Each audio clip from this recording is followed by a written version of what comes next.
Il arrive parfois qu'un vêtement dépasse sa fonction purement pratique pour devenir une véritable arme de séduction et de pouvoir. C'est le cas en politique, où l'image et l'apparence vont être déterminantes dans une campagne présidentielle. Au XVIIe siècle, le philosophe Blaise Pascal remarquait déjà que l'habit constituait une source et production d'images. L'allure est devenue un élément de langage à droite comme à gauche, et les politiques ne sont pas dupes, lorsqu'il s'agit de la soigner, ils n'hésitent pas, surtout en quête de suffrage. Lorsqu'il faut choisir un candidat, les électeurs s'attachent au visage des politiques et aux traits qui les font paraître plus ou moins sérieux, voire compétents. Ségolène Royal décide pourtant en 2007 de retirer les lunettes de son style. Avec ceci, cheveux plus courts et brushing souple ont remplacé les serre-têtes et autres queues de cheval. Un relooking total qu'elle entreprend du fait de la campagne présidentielle de 2007. Une campagne durant laquelle la représentante du Parti socialiste s'amuse à accorder sa penderie aux enquêtes d'opinion et aux phases de sa campagne.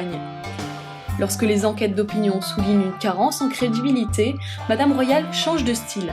Ce sera tailleur sobre, noir et blanc. Mais changer d'apparence, c'est aussi essayer de se rapprocher le plus possible des arguments que l'on défend. Un politique se vêtit donc en fonction de ses idées, de son discours.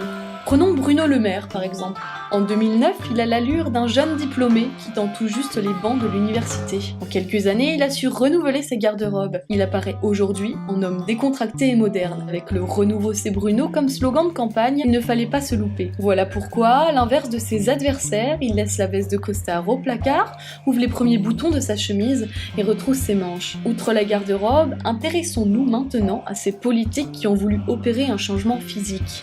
Alors, le poids du régime aurait-il un poids sur le vote ?